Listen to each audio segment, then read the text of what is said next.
Welcome back to the Stebbins Garage YouTube channel. In today's episode, I'm focused on getting this car rolling again.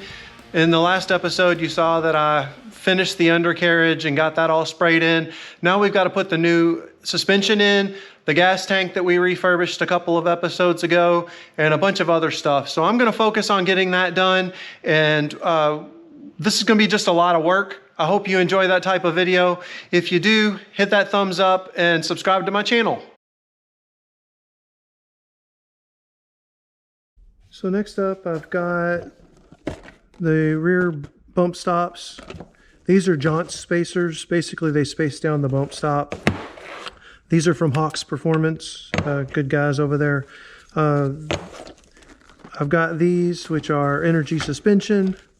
And we're gonna have a little modification we need to make. So you can see those are flat across. This goes up in the car like this. Obviously that's not going to work. These are designed for a factory bump stop. So all we're going to do is just put these on my bandsaw, slice that off, and then we'll put it on the belt sander, and then that'll basically sit flush like that, and then we can bolt those on. Pretty simple modification. These were factory installed on the 4th Gen Firehawks, and I think the SS's too because of the bigger wheels. We're going to be running 18, so we probably need that. I also have hardware for this is for the panhard rod and brace, and we have the lower control arm hardware. So we'll be putting all that in. We're going to throw the old drum breaker in for now, just so I can move the car around. So I'm going to go ahead and modify these real quick, and then we'll be good to bolt this stuff in and start putting all this. There's some hardware for the brace as well. I'm going to have to look it up and see exactly how it's supposed to go. I think it goes like that and then lowers the panhard rod. That'll give us more clearance for a bigger exhaust if we want. And then there's a spacer too, so we'll get that all taken care of.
Next up, I'm going to be drilling the panhard rod mount, brace, whatever.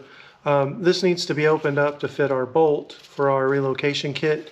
So it's not quite big enough, so we're going to open that up just a little bit.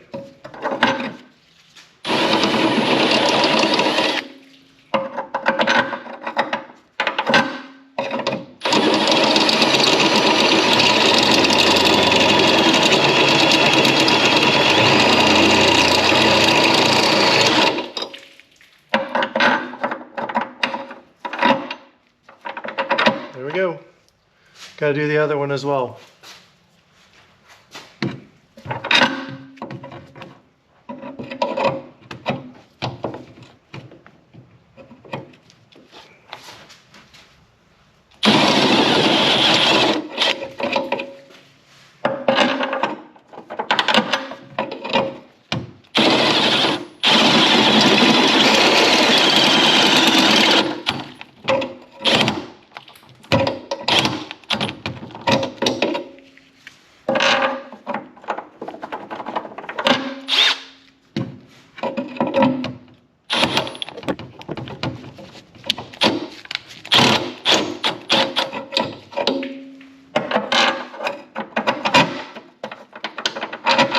Here we go.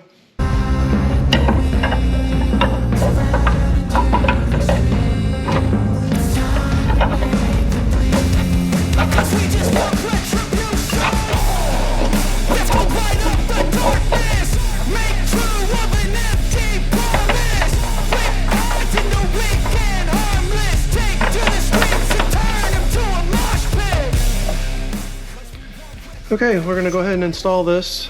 The instructions from BMR don't appear to be correct because this will not fit on the back like they show. I think the picture they have in the instructions is a 4th gen, and so I don't see why this would matter either way. So we're gonna slide this in here.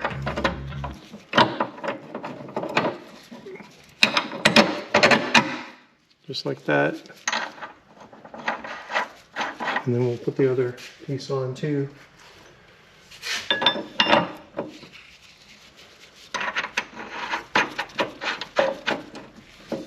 Right.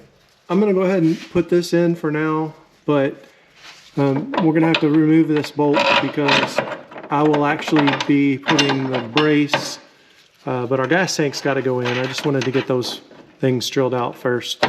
So this will go like that, and then the actual panhard rod will bolt here, the brace will go here, and it goes across. So for now that's fine, and I believe that's the way it's got to go, even though the instructions showed it a little different.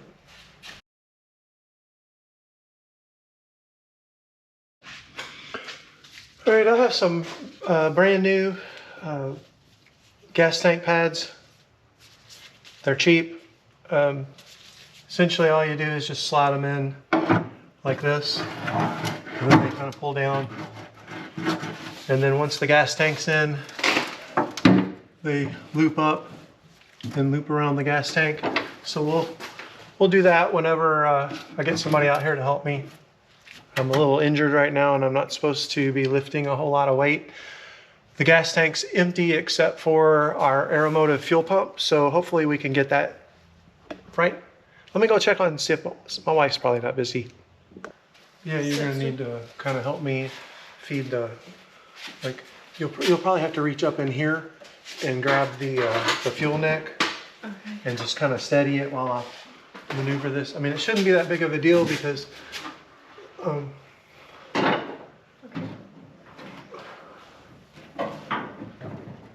Alright, it's in. With all the stuff out of the way, it shouldn't really be that hard.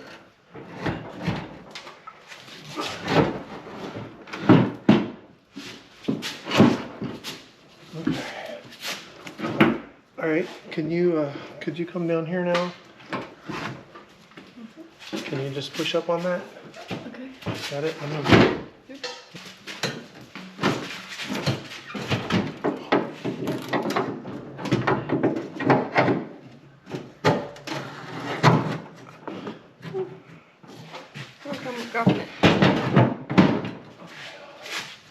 Ease up for a sec. Okay. Can you just press up on it? Yep. Are you okay to press up on it? Mm-hmm. Right, I'm gonna need to swing this up into the position. Okay. Almost there.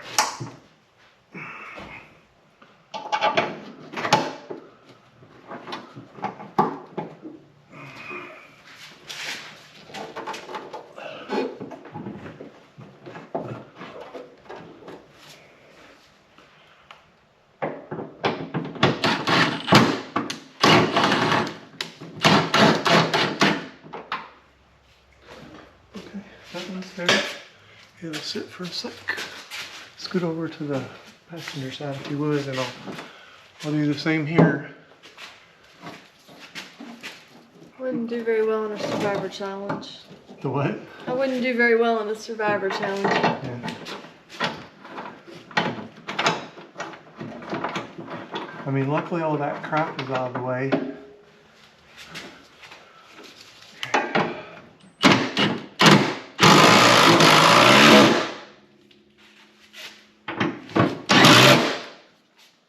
It's in. Woohoo! Easiest gas tank install I've ever done. How about this, boom?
Okay, we're going to go ahead and mount our BMR control arms first. Yeah, I know. We're going to go ahead and put some of this on these bushings so they don't make noise. And make them slide in a little better. Yeah, I know. So on these, there's a grease fitting. You want that, it's called a Zerk fitting. You want that facing down. I'm only going to grease one side because we're going to put the other side onto the rear end, and that rear end is not staying in this car. We will have to get something different. I just need to be able to move the car off the lift. I've got other broke cars to fix. Okay, let's drop these on the car.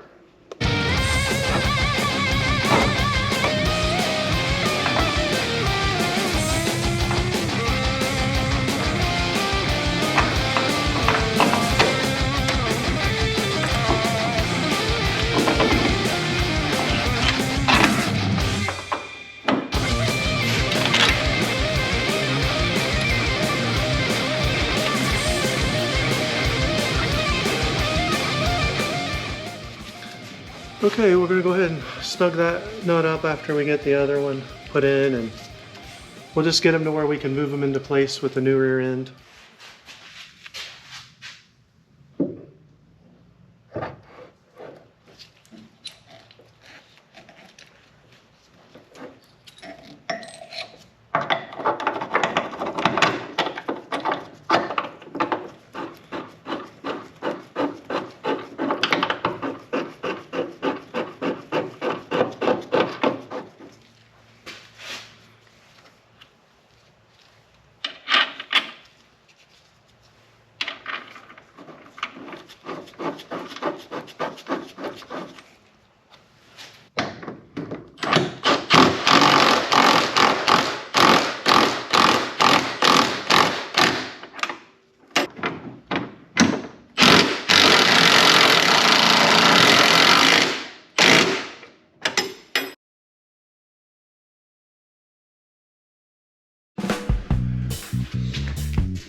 Let's drive it.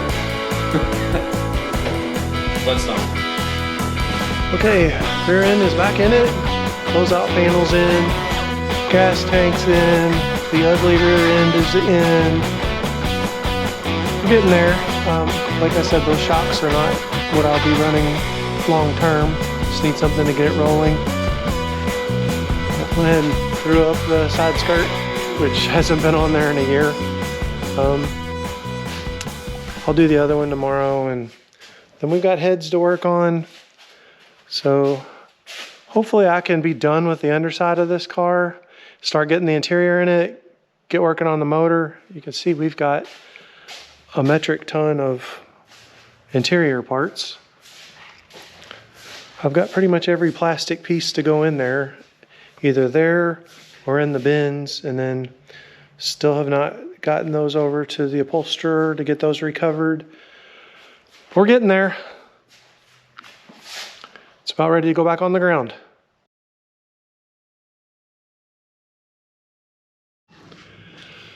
All right, we're gonna move on. Gonna put these side skirts on.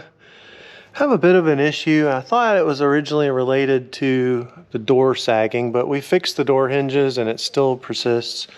So this gap right here, super tight. Like, I mean, and comparing to the other side, that gap should not be that tight. You can see it kind of gets a little bigger there. So I think what we've got is a bent mounting plate here. We're gonna pull this side skirt back off. It's just sitting on here. And I'm gonna mark a couple places before I do on where I wanna move this down. And I'm gonna take a dead blow and knock that thing down a little bit and see if we can get this fitting a little better. All right, so for reference, there's the driver's side. There's the passenger side. You can see this gap is way more uniform. So we're gonna bring that down on this other side.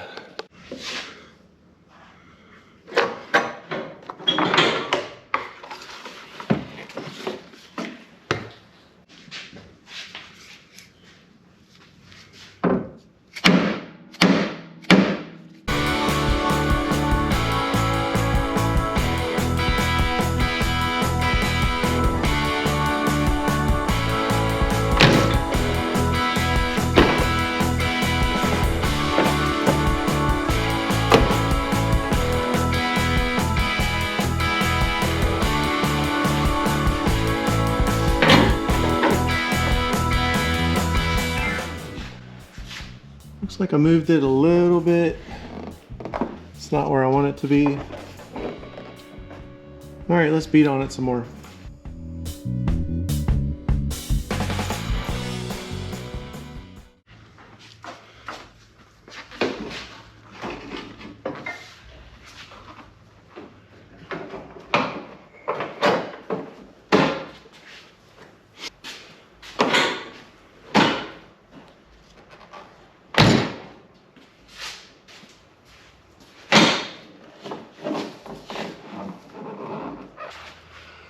Okay, so that's definitely better. I think we're just gonna leave it for now. This side skirt's kind of damaged, so I'll probably replace it.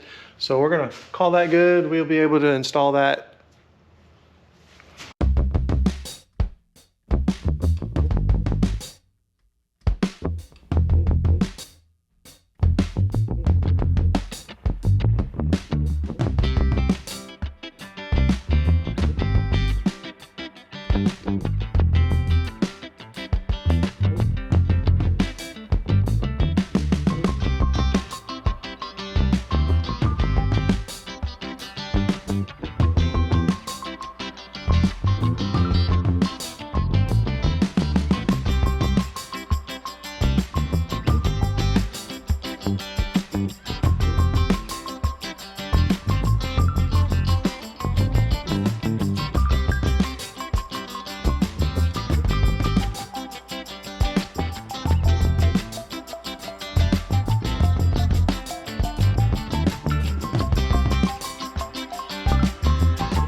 So that's going to do it for another episode of Stebbins Garage. We got a lot accomplished in this episode. The gas tank's in, the rear end is in, the new suspension is in, and we're pretty much ready to roll this thing around. I do have the LS sitting here. I'm going to focus on that next. The heads are back from being ported. I'm going to clean those up, get the valve train installed, and then we're going to start on cleaning up the block for the engine, getting that painted, get the cam installed, and a few other things. So I hope you'll stick around. If you made it to the end of the video, I really want to thank you for watching. I'll see you on the next one.